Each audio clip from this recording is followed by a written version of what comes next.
We never broke up. We just ran out of sentences. And one day I realized we'd been living in the quiet for so long.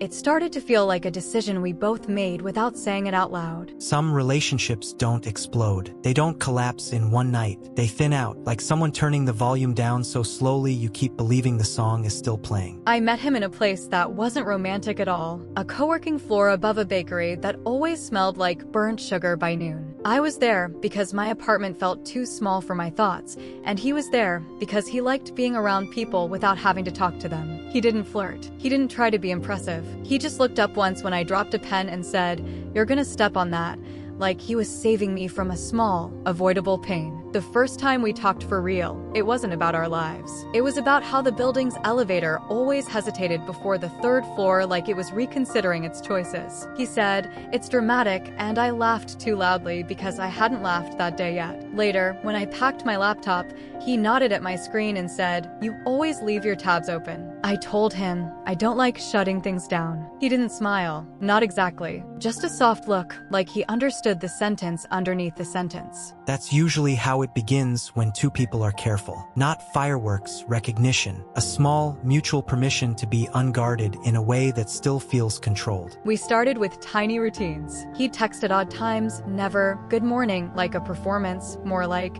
"Did you eat something that wasn't coffee?" Or he'd send a photo of a cracked sidewalk tile shaped like a leaf. No caption, just proof he'd noticed something and wanted me inside the noticing with him. The first night he came over, it wasn't planned like a milestone. It was raining in that steady way that makes the whole city sound like it's rinsing itself. He showed up with his hair damp at the ends and a plastic bag holding 2 soups from a place that shouldn't have delivered that far. In my kitchen light, his face looked tired in a familiar way, like he'd been responsible for things too early in his life. We ate standing up. He leaned his hip against the counter and watched me add too much pepper. He said, "You do everything like you're trying to make it irreversible." I asked, "Is that bad?" He said, "No, it's just brave." Brave wasn't a word anyone had used on me in a long time. It sat in my chest like warmth that didn't know where to go. Safety doesn't always feel like comfort. Sometimes it feels like being seen without being interrupted, like someone witnessing the way you move through the world and not asking you to simplify it. We didn't rush the labels. We also didn't avoid them. It was more implied, like we were both silently agreeing not to scare the thing by naming it too early. He left a hoodie at my place and didn't make a joke about it. He just did it. I bought the kind of oat milk he liked and didn't announce it. I just started having it there. On Sundays, we'd go quiet together. Not a date, just existing side by side. He'd read on my couch with his shoes off, one foot tucked under his other knee. I'd scroll through nothing on my phone just to feel his presence in the room. Every so often he'd say something small, like, "Your neighbor's music is worse today,"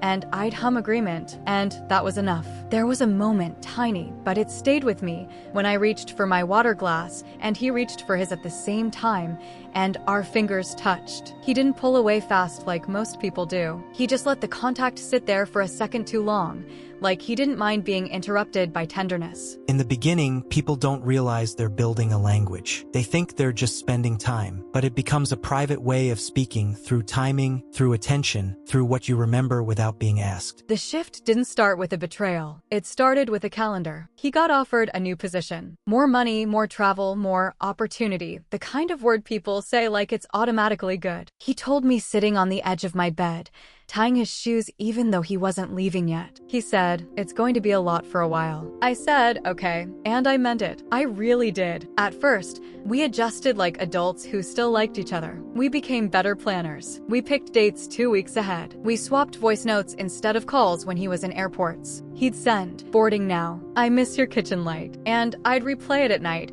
not because it was poetic, but because it sounded like him reaching. Then the voice notes got shorter, not colder, just thinner. "Long day. Landing. Talk tomorrow. Always tomorrow," like a shelf he kept putting us on. Distance doesn't always show up as absence. Sometimes it shows up as efficiency. When affection starts getting edited for time, you can feel it, even if the words are still technically kind. I started noticing what he stopped doing. He stopped asking follow-up questions. He still listened, I think, but the listening didn't leave fingerprints anymore. One night I told him, I had a weird day. He replied, I'm sorry, baby. I'm wiped. And it wasn't rude. It was honest. But it did something to me. Because I'm wiped became this closed door I didn't want to knock on. So I got better at being easy. I became the version of myself that fit into the remaining space. I learned how to say, it's fine, with a smile he could hear through the phone. That's the quiet trade people make without negotiating it. One person gets overwhelmed, the other becomes low maintenance. And the love doesn't vanish immediately, it just gets rearranged around what's hardest to talk about. There were still good moments, enough to confuse me. He'd come back from a trip and press his forehead to mine in my doorway like he was checking if I was real. He'd whisper, hi, like he'd missed me more than he'd admitted. But even then, he kept his bag closer to the door than before, like part of him was already preparing to go again. And I started doing this thing I didn't notice at first. When he said, I'll call you tonight, I'd tell myself, don't build your evening around it. I'd still wait, but I'd pretend I wasn't. That's how the middle of the story feels. Not heartbreak yet, just a slow training. Teaching yourself not to reach too far, because reaching starts to feel embarrassing when the air doesn't meet your hand. The last time it felt easy, we were walking home late, and the streetlights made the wet pavement look like black glass. He held my hand, but his thumb didn't move the way it used to. I said something about a movie we should see. He said, yeah, maybe. Not yes, not when. Just maybe, like a placeholder where a future used to live. And I remember thinking, so quietly, I almost didn't count it as a thought. I don't know where I fit in him right now. Not in his day, not in his week, not even in his voice. Just somewhere he used to keep me. When a relationship fades without ending, the first loss isn't the person. It's the certainty that you can lean without making them fall away. I didn't tell him any of this yet.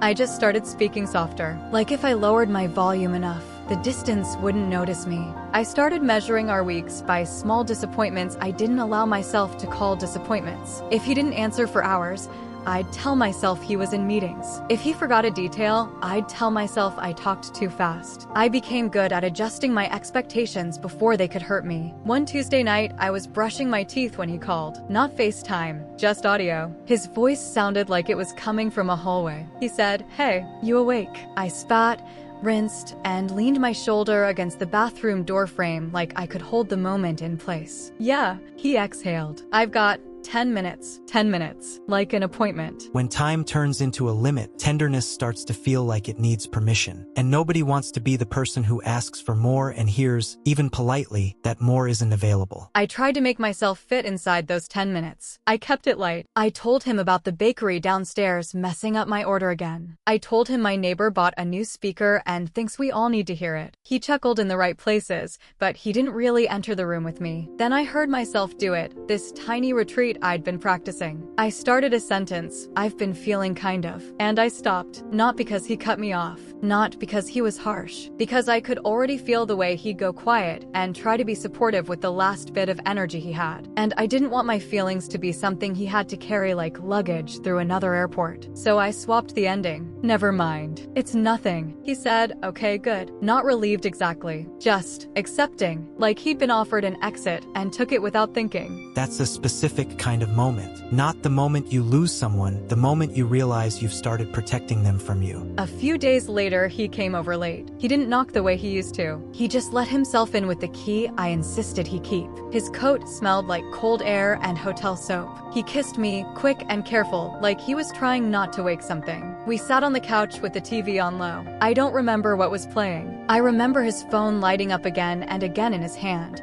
and how he kept turning it face down like he was trying to be present through force. I said, do you want to plan something? Just a day. Soon. He stared at a spot above the screen. I don't know my schedule. I waited for the rest, but I want to, or let me check, or I'll make time. He didn't add anything. He just rubbed his thumb along the edge of the phone case over and over, like he was sanding down a thought. And I felt it. Not a sharp pain. More like a door closing in a quiet house. Because it wasn't that he couldn't plan. It was that he couldn't picture it. After that, I noticed how often I was the one creating the next moment for us. The next call, the next dinner, the next when you're free. And I realized something else, too, something that made me feel a little embarrassed. I'd been acting like we were still together in the future, while he was acting like we were only together when we were physically in the same room. That's where fading lies. In the difference between I'm here right now and I'm still choosing you when you're not in front of me. That night, when he fell asleep on my couch, I sat at the end of it and watched his breathing settle. His face looked peaceful, almost boyish. I wanted to love him without asking anything of him, but my chest felt too full, not of anger, of unspent words. And I thought, so plainly it scared me, if I stopped reaching, how long would it take before he noticed? I didn't test it right away. I just lay down in my bed and listened to my phone stay quiet. Some realizations don't arrive as conclusions. They arrive as questions you can't unthink. I did it the next week, not as a test, more like an experiment I didn't want to name. I didn't send the first text. I didn't propose a night. I didn't ask what city he was in. I just let the air be the air. Day 1 felt normal. Day 2 started to itch. By day 3, I was holding my phone the way you hold something fragile you don't want to drop too carefully, like my hands could influence what it did. On the 4th day, he sent, "Hey, long stretch. Everything good. No apology. No, I miss you. Just a temperature check." I stared at the message for a long time. My thumbs hovered over the screen like they wanted to type the truth and couldn't find a shape for it. I wrote, "Yeah, just busy." And when I hit send, I felt myself disappear a little, because I'd answered the way he needed, not the way I was. That's the quiet bargain at the end. You tell smaller truths because bigger ones sound like demands. And you start to believe love is what you can keep from burdening the other person with. We finally saw each other on a Thursday. Not a date night, just a late dinner, squeezed between his return flight and an early meeting the next morning. He chose a place near his hotel. Bright lights, hard chairs, tables too close together. The kind of restaurant where nobody lingers, where every conversation feels temporary. When he hugged me, his arms were warm but distracted. His cheek brushed mine like a habit he could still perform even while his mind stayed elsewhere. He said, "You look tired." I said, "So do you." We smiled like we'd said something intimate, but it was just observation. Halfway through the meal, his phone buzzed. He glanced at it, and I watched his eyes sharpen like the world was calling him back to the place he belonged. He typed quickly, then put it down and looked at me. "Sorry, it's work." I nodded. I didn't want to be the kind of girlfriend who made him choose between me and whatever was paying for his future. But something in me went very still, because I realized he wasn't choosing. He had already arranged his life in a way where I didn't require a choice at all. He started telling me about a project, deadlines, people's names I didn't know, and new office. I listened closely, the way you listen to someone you love even when you're not in the story anymore. At one point he said, "You'd like it there." And I waited for him to say, "You should come," or "I want you to see it," or "I keep imagining you in my day." He just kept eating. That's when I understood the shift in the most ordinary way. He could picture me enjoying his life. He just couldn't picture me in it. After dinner, outside the hotel, the air was sharp and clean. Cars moved past us with their lights low, like they didn't want to interrupt. He held my hand for a second, then loosened his grip to check his watch. He said, "I've got an early call." I said, "I know." And then, this was the moment, the one I still replay, I heard myself say, "It's okay," before he even asked if it was okay. The sentence came out automatically, like I'd been trained. And I realized I'd been making it okay for months. There's a kind of intimacy that turns into management. You stop expressing what you need and start maintaining what exists, because you're afraid that naming the truth will make the last remaining thread snap. He kissed me at the curb. Soft, familiar, careful. Then he stepped back, already halfway gone. "Text me when you get home." I said, "I will." I walked to my car and sat behind the wheel without starting it. I watched the hotel doors swallow him,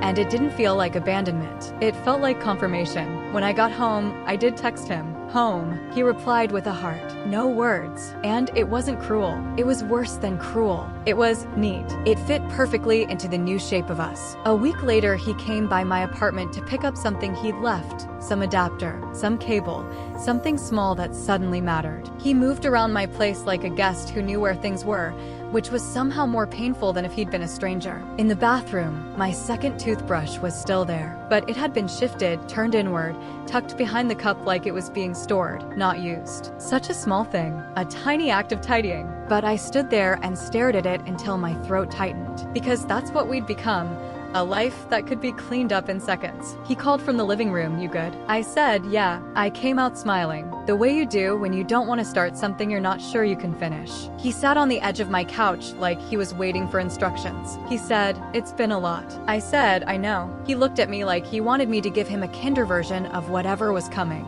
I tried. I really tried. I said, "I miss you." Simple, not accusing, not dramatic. He nodded, slow. "I miss you too." But his voice didn't move toward me. It just reported the fact. Then he added, almost gently, "I just don't have anything left when I'm done. I'm not trying to be absent. I'm just..." He stopped, like he didn't want to finish the sentence that would make it real. And I realized we were both doing the same thing. He was avoiding the ending because endings sound like blame. And I was avoiding the ending because as long as nothing ended, I could pretend nothing had been lost. That's the emotional truth of a relationship that fades without ending. Two people still caring, but caring in incompatible ways. One is surviving by narrowing their world. The other is surviving by shrinking inside it. No villain, no betrayal, just two nervous systems that stop meeting in the middle. And because there's still tenderness, nobody feels allowed to call it what it is. I didn't say, "So what are we?" I didn't ask him to choose, or promise, or fix anything. I just looked at him and felt something quiet settle in my chest, like my hope had finally gotten tired. I said, "Okay," not in surrender, in recognition. He stayed for another 15 minutes. We talked about nothing, traffic, weather, a show neither of us was watching. Then he stood up and reached for his jacket. At the door, he paused like he wanted to do something meaningful but couldn't find the gesture. He touched my shoulder. "We'll figure it out." And I nodded, because nodding was easier than asking what it meant. After he left, my apartment didn't feel empty. It felt returned, like it belonged to me again in a way I hadn't noticed I'd been renting out. Weeks passed in a soft blur. We still checked in sometimes. A message from him, "Hope your week's okay." A message from me, "Yeah, you." A few exchanges that looked like connection from the outside, but we stopped reaching for depth. We kept it safe. We kept it survivable. And the strangest part was how gentle it all was, like we were both handling a fragile thing we didn't want to break, even though it was already broken in the quietest way. Some endings aren't scenes, they're patterns. A gradual reduction in honesty, a gradual increase in politeness, until the relationship becomes something you reference instead of inhabit. I still have that second toothbrush, not because I'm waiting, because throwing it away would feel like admitting something ended. And we never ended. We just stopped arriving. Sometimes late at night, I open our thread and scroll back to the messages from the beginning, when his words had weight, when mine did too. And I can still feel it, the version of us that was real. Then I lock my phone and listen to my apartment, the refrigerator hum, the distant traffic, my own breathing. And I don't text him, not as a statement, just as the most honest thing I can do. There are relationships that leave behind an ache you can explain. And there are relationships like this where nothing officially happened and you still find yourself grieving in small, private places without permission. We never broke up. We just became two people who used to know how to reach each other. And the space where the reaching used to be stays quiet.